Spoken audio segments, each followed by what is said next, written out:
Hello and welcome to our London History Podcast, where we share our love of London, its people, places and history.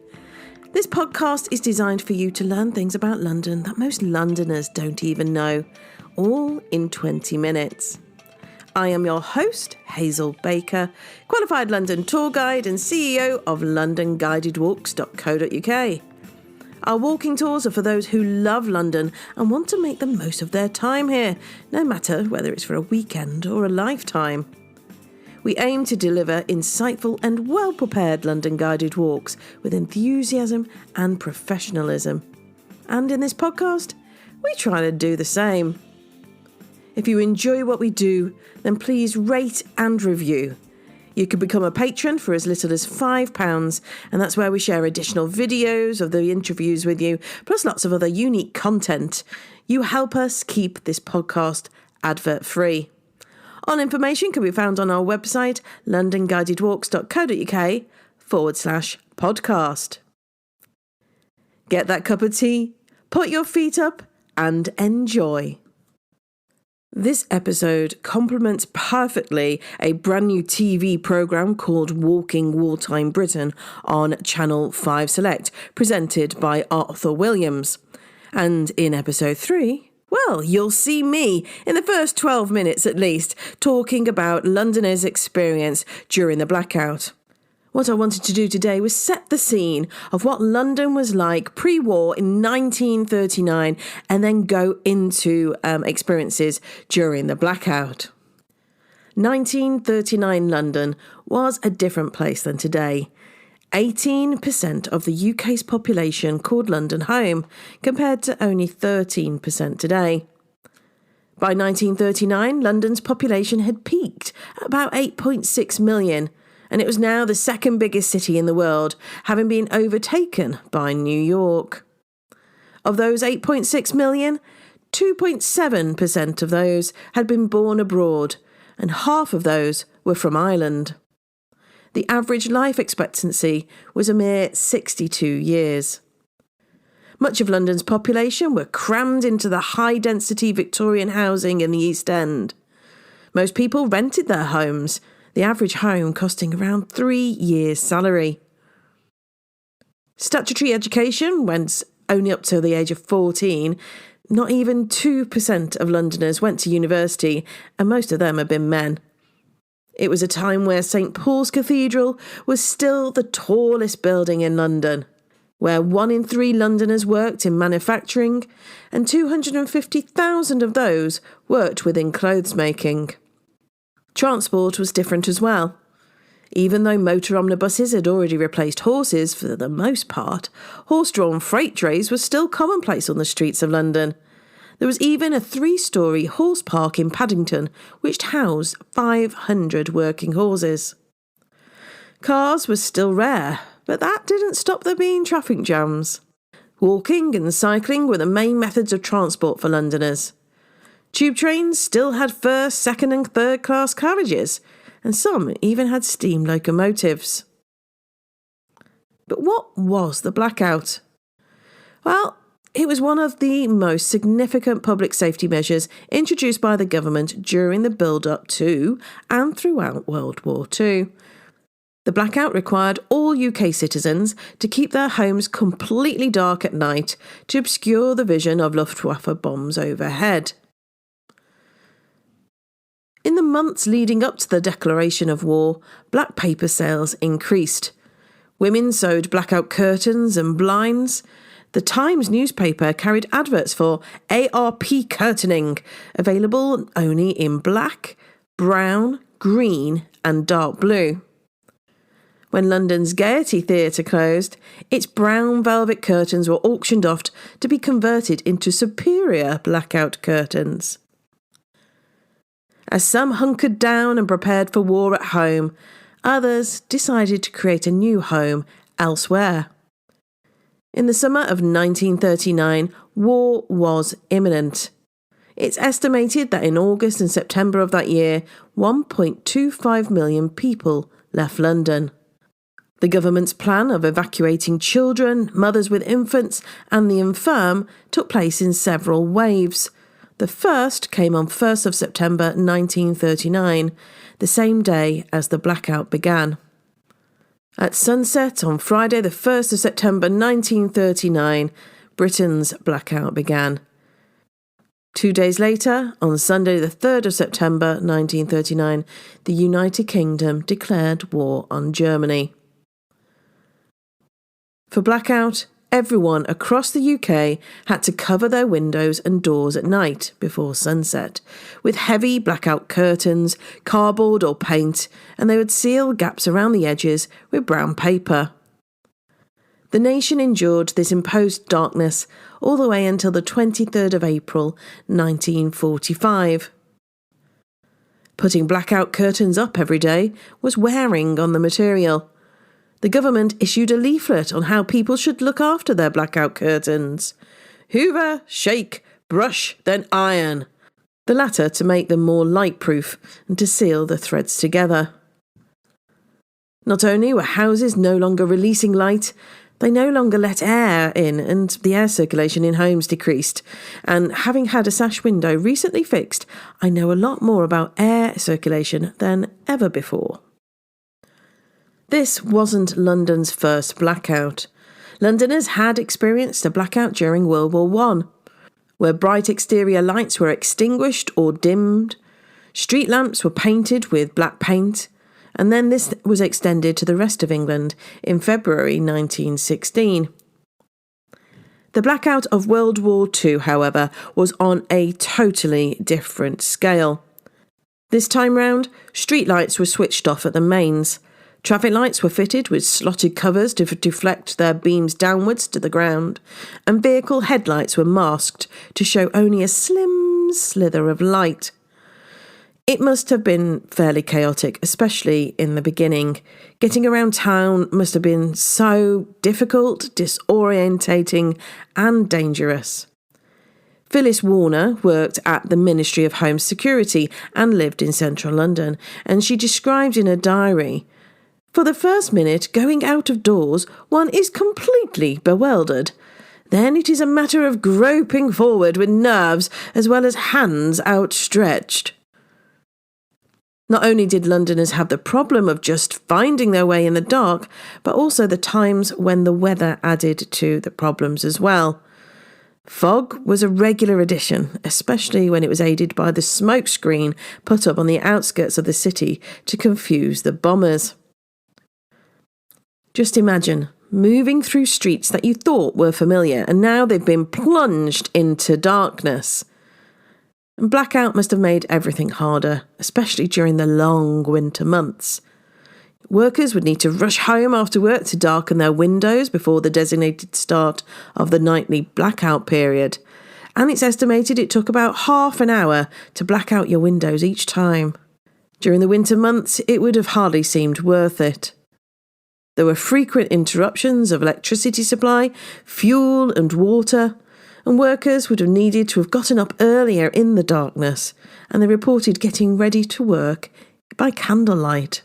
There were real dangers too. There are reports of merchant sailors falling into the Thames River and drowning. We know of a couple of incidents where men fell down manhole covers while on their way home from the pub. People fell off curbs and tripped over sandbags. People walked into lampposts and into each other. Unsurprisingly, the sale of walking sticks and torches soared.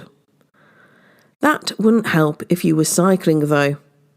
Frederick Lindemann was the government's leading scientific advisor, and he'd heard of a young woman who worked in his laboratory who had suffered a fractured skull cycling into a hole on her way to work during blackout.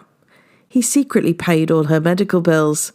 Well, this was a time before the NHS. Sidney Hetherington could remember one frightful night. He recalls, "I can well recall walking home using my bicycle to feel the curb, hoping that I would not take a wrong turning. If that happened, one was completely disorientated, and one could only hope to meet someone who could put you back on track. In one instance, near where I lived, a man mistook a left turn and, instead of turning down the road he wanted, he turned down a track leading to the canal. He fell in, and although his cries could be heard, he drowned before anyone could locate him." In the first month of blackout, 1,130 people were killed on the roads of London as drivers drove almost blind. In 1939, there were 8,272 road fatalities reported in London. In 1940, there was an increase, 8,609. And that's the same year a strict 20 miles an hour speed limit was enforced, with steep fines for anyone not adhering to it. Saying that, though, the police still managed to issue 5,935 speeding tickets in 1940 alone. One person died a year for every 2,000 vehicles on the road. Today, the figure is one for every 20,000. Westminster Council distributed posters encouraging people to wear light and something white, such as a newspaper or handkerchief, in order to be more visible on the streets. But the campaign was a notable failure. Opinion polls found that people remained unconvinced of its merits and also didn't want to look conspicuously cautious. Trees and lampposts were painted with rings of white to help guide drivers and pedestrians alike. The London Underground continued to run while providing shelter from the above air raids. There are accounts of commuters literally having to step over sleeping civilians on the platforms. And commuters had to adjust to entering the darkness outside from the light of the tube station. One London transport poster said, "Pause as you leave the station's light." There were hidden dangers too, quite literally.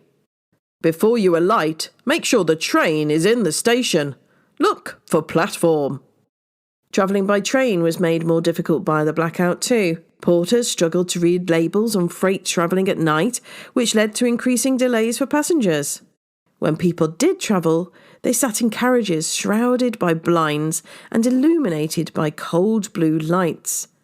New lighting attendants were employed and patrolled the train carriages to check the blackout. Meeting people at a train station during a blackout had its challenges too. One man wrote of how he needed to meet a new colleague at Paddington Station and had messaged him saying what he was going to be wearing. But of course, it's blackout. No one could see a thing. So he decided to stand in a prominent spot and use his light to illuminate his collar. And that seemed to do the trick. Buses and trolleybuses had their headlamps masked and interior lamps fitted with cowls. Other lamps, such as side lights, were removed completely. Their windows were covered with protective netting to prevent injuries from splintering glass, with just a small diamond aperture in order to see out. And it must have been so tricky to catch a bus. The bus's dashboards had been painted white so the passengers could queue in the dark and know when their bus had arrived. In 1943, London Transport displayed posters saying, "To hail a bus or tram, shine a torch onto your hand." And when you caught a bus, there was no guarantee that you caught the right one going in the right direction, as all the buses and route numbers had been unlit and destinations needed to be shouted out by the conductor. It was a challenge being a bus conductor too, as they found it difficult to punch tickets correctly in the blackout and also to tell the difference between copper and silver coins when collecting fares. With so many male staff away in the armed forces, London Transport began to recruit women bus conductors. And bus routes were diverted due to bombing debris. Bomb damage turned simple commutes into hours-long ordeals, and the reports of people catching random vans and other such vehicles just to get home. And then there's the question of what did Londoners think of the blackout restrictions? Now, people understandably mumbled and grumbled, but they learned to live with them. It was over a year from when the blackout was enforced to when the Blitz began, and people had questioned whether the blackout really was necessary. Some even felt that the blackout was taking a toll on their mental health. The Home Intelligence Division noted in 1944 that a number, particularly war workers, felt the blackout is responsible for much depression and illness. Some think that it could be lifted in their areas. Others would welcome at least more starlighting. And that was the name given to the pinpricking of blacked-out street lighting. Every December, mass observation diarists were asked to rank the list of inconveniences caused by the bombing. Unsurprisingly, the blackout ranked highest, with transport coming a close second. although those two were undeniably linked. A ban on Christmas lights made it a dark Christmas too. The majority of the public, however, did comply with the blackout. While some may have flouted rules deliberately, many also broke them by accident. It's understood that compliance may have increased once bombs began to actually drop on London, with members of the public experiencing firsthand the threat they faced through non-compliance. And there were tensions with ARP wardens, ARP meaning Air Raid Precaution, as they'd enforce the blackout rules, handing out fines to those who didn't comply and shouting, "Pop that light out!" a phrase that's still used today. It's a part of our verbal heritage. Think Harry Potter and the Prisoner of Azkaban. Ultimately, the blackout rules were accepted because they were believed to be effective and were universally applied, even if the impact of the bombing was highly localised. One could say that the restrictions forced individuals to accept a certain level of responsibility for collective security and to alter their own behaviour accordingly.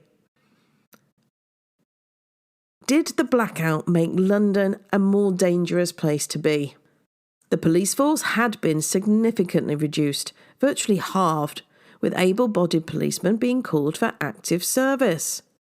And crime was a concern for many.